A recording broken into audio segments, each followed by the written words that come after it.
नमस्कार दोस्तों। स्वागत है आपका ताऊ जी की स्टोरीज में। आज की कहानी का शीर्षक है मिठास जिंदगी की।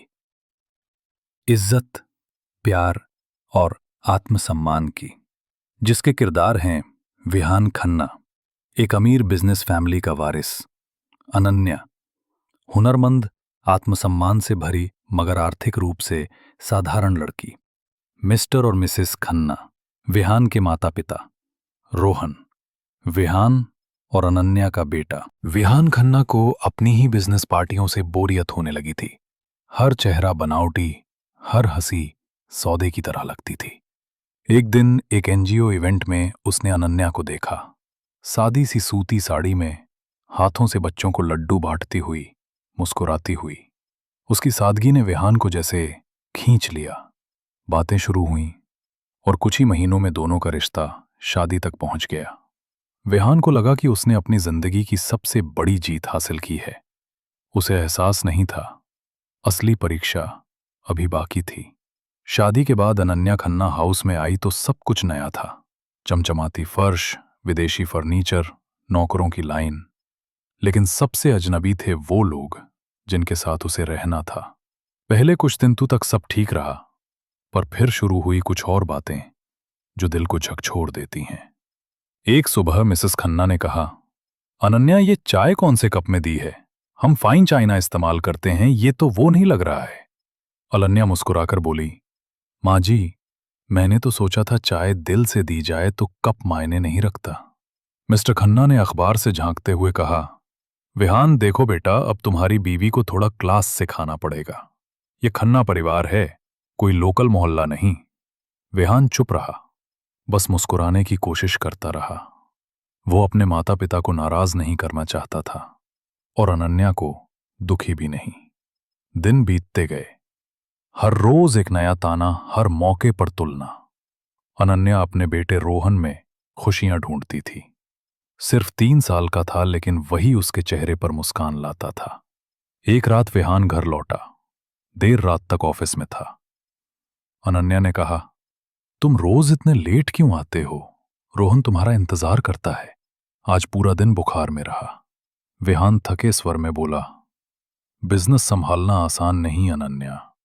पापा चाहते हैं मैं नई डील फाइनल करूं। तुम नहीं समझोगी ये दुनिया। अनन्या की आंखें नम थीं। मैं शायद तुम्हारी बिजनेस वाली दुनिया नहीं समझती, लेकिन इतना जरूर जानती हूं, घर भी तभी चलता है जब दिल एक दूसरे के पास हों। हमारे बीच तो अब दूरियां आ गई हैं विहान। विहान गुस्से में बोला, कृपया अब ये इमोशनल बातें बंद करो अनन्या। मैं दिन रात मेहनत कर रहा हूं ताकि तुम्हें सब कुछ दे सकूं, और तुम्हें बस शिकायत करनी है। अनन्या की आवाज टूट गई। मुझे सब कुछ नहीं चाहिए विहान, बस इतना चाहिए कि जब रोहन पापा बोले तो तुम पास हो। विहान ने कोई जवाब नहीं दिया। वो अपने कमरे में चला गया। मिसेस खन्ना रोज छोटी छोटी बातों में अनन्या को नीचा दिखाती। कभी खाने पर ताना, कभी पहनावे पर। एक दिन जब सब डाइनिंग टेबल पर बैठे थे, मिस्टर खन्ना ने कहा, विहान, तुमसे ये उम्मीद नहीं थी कि तुम ऐसी लड़की लाओगे। न सोसाइटी में फिट होती है, न हमारे स्टैंडर्ड में। अनन्या ने शांत स्वर में कहा, मैंने कभी किसी की दौलत से नहीं, अपने कर्म से पहचान बनाई है। और मुझे माफ कीजिए, पर मैं किसी के स्टैंडर्ड में फिट नहीं होना चाहती। विहान ने कहा, पापा प्लीज, आप लोग फिर से ये बातें क्यों उठा रहे हैं? मिसेस खन्ना बोली, क्योंकि ये हकीकत है विहान। ये गरीब घर की लड़की जो बस तुम्हारे प्यार का फायदा उठा रही है। उस दिन अनन्या की आंखों में आंसू नहीं थे, सिर्फ निर्णय था। रात को जब घर में सब सो चुके थे, अनन्या ने रोहन का छोटा बैग तैयार किया। वो सिर्फ 3 साल का था। सोते सोते मां के आंसू अपने तकिए पर महसूस कर रहा था।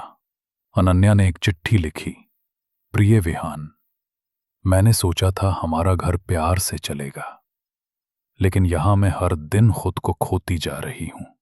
मैं नहीं चाहती कि रोहन एक ऐसी मां को देखे जो हर दिन रोकर सोती है। मैं जा रही हूं, लेकिन अपनी इज्जत और बेटे के भविष्य के साथ। शायद एक दिन तुम समझ पाओ कि प्यार सिर्फ कहना नहीं, निभाना होता है। तुम्हारी अनन्या। अनन्या अपने मायके आ गई। उसके पास कुछ नहीं था, न पैसा न सुरक्षा। बस था एक 3 साल का बेटा और उसकी दादी का सिखाया हुनर, मिठाइयाँ बनाना। उसने अपनी छोटी सी सेविंग से गैस स्टोव और कुछ बर्तन खरीदे। नाम रखा अनन्या की मिठाइयाँ। पहले दिन एक भी ऑर्डर नहीं आया। दूसरे दिन एक पड़ोसी ने चक्कर कहा, बेटा तुम्हारी मिठाई में मां का प्यार है। धीरे धीरे उसके फ्यूजन मिठाई फेमस हो गए। गुलाब जामुन, चीज केक, बर्फी, लड्डू, पेड़ा, हर मिठाई में उसकी कहानी घुली थी। सोशल मीडिया पर वायरल हुई। लोग कहने लगे, मिठाई की रानी अनन्या। 10 साल बीत गए। रोहन अब किशोर हो चुका था। एक दिन उसे मां की पुरानी डायरी मिली। हर पन्ने में वो आंसू लिखे थे जो उसने कभी नहीं देखे थे। रोहन का दिल टूट गया। अगले दिन वो अपने पिता से मिलने गया। विहान अब एक अकेला खोया हुआ आदमी था। बिजनेस चल रहा था, पर जिंदगी ठहर गई थी। ऑफिस में एक लड़का आया, हाथ में मिठाई का डिब्बा लिए। सर, आपसे मिलना था। कौन हो तुम? मैं आपका बेटा रोहन। विहान सन्न रह गया।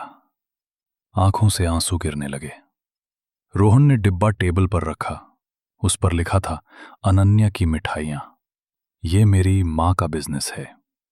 वही अनन्या जिसे आपके माता पिता ने गरीब कहा था, आज वो अपने हुनर से लोगों की जिंदगी में मिठास भर रही हैं। और आपको पता है, अब बड़े बड़े बिजनेस डील्स भी इनकी मिठाई से शुरू होती हैं। विहान फूट पड़ा। मैंने उसे खो दिया, अपनी जिद में, अपने डर में। मैं अकेला हूं रोहन, बहुत अकेला। रोहन बोला, पापा, मां ने कभी आपसे नफरत नहीं की। उन्होंने बस खुद को बचाया था। लेकिन अगर आप सच्चे दिल से पछता रहे हैं तो शायद मां अब भी आपको माफ कर दें। विहान उसी शाम अनन्या के घर पहुंचा। वो दरवाजे पर खड़ा था। वही नजरें, वही चेहरा। पर वक्त ने बहुत कुछ बदल दिया था। अनन्या, उसकी आवाज कांप रही थी। मैं माफी मांगने आया हूं। मैंने तुम्हें और खुद को बहुत दुख दिया। पर आज जब देखता हूं तो समझ आता है कि सच्ची दौलत तुम्हारे जैसे दिल में थी, मेरे बैंक अकाउंट्स में नहीं।